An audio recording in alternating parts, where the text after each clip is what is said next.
بسم الله الرحمن الرحيم والصافات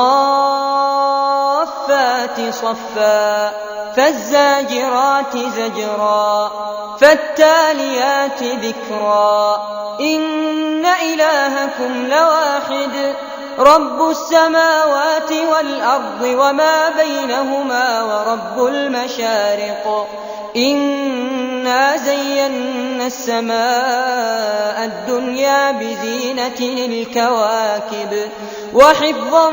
من كل شيطان مارد لا يسمعون إلى الملأ الأعلى ويقذفون من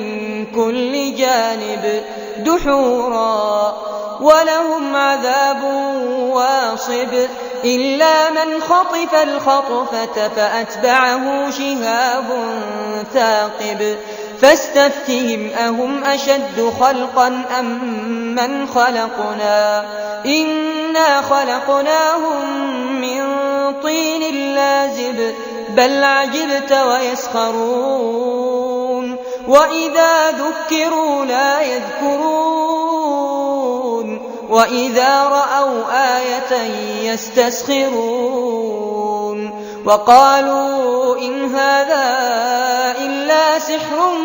مبين أإذا متنا وكنا ترابا وعظاما أإنا لمبعوثون أو آباؤنا الأولون قل نعم وأنتم داخرون فإنما هي زجرة واحدة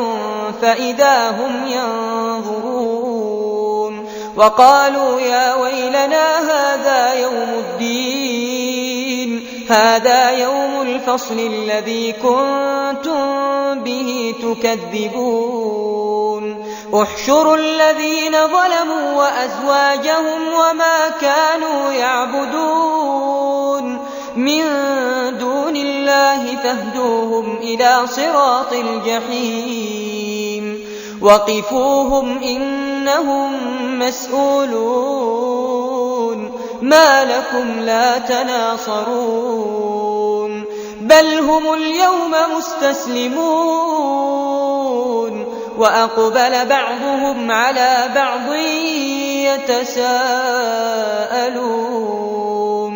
قالوا إنكم كنتم تأتوننا عن اليمين قالوا بل لم تكونوا مؤمنين وما كان لنا عليكم من سلطان بل كنتم قوما طاغين فحق علينا قول ربنا إنا لذائقون فأغويناكم إنا كنا غاوين فإنهم يومئذ في العذاب مشتركون إنا كذلك نفعل بالمجرمين إنهم كانوا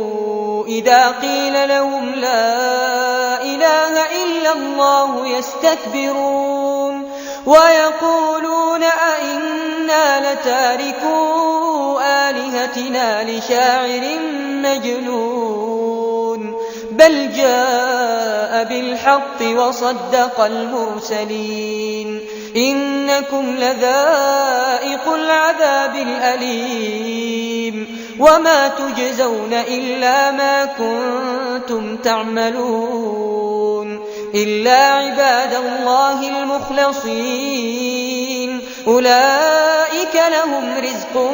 معلوم فواكه وهم مكرمون في جنات النعيم على سرر متقابلين يطاف عليهم بكأس من معين بيضاء لذة للشاربين لا فيها غول ولا هم عنها ينزفون وعندهم قاصرات الطرف عين كأنهن بيض مكنون فأقبل بعضهم على بعض يتساءلون قال قائل منهم إني كان لي قرين يقول أئنك لمن المصدقين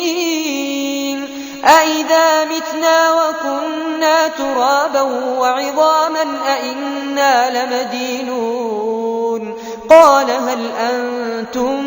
مطلعون فاطلع فرآه في سواء الجحيم قال تالله إن كدت لتردين ولولا نعمة ربي لكنت من المحضرين أفما نحن بميتين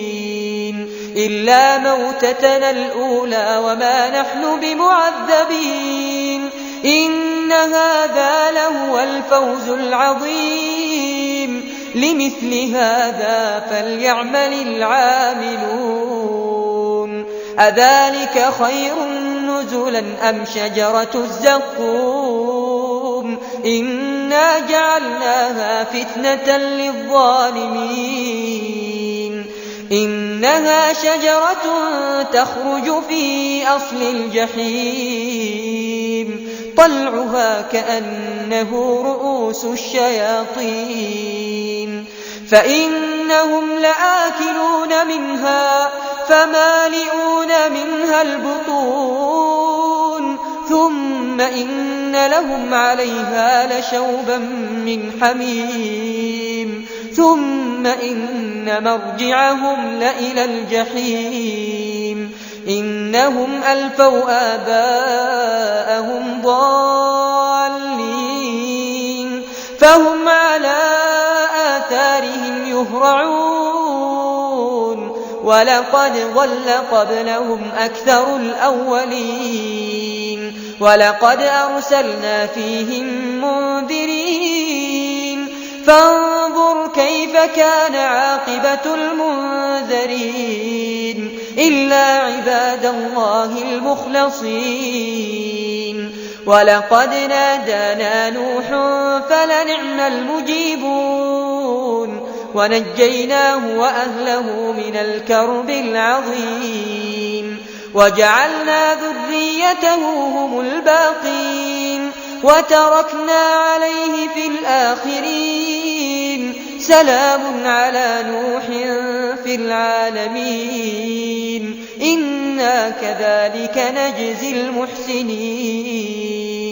إنه من عبادنا المؤمنين ثم أغرقنا الآخرين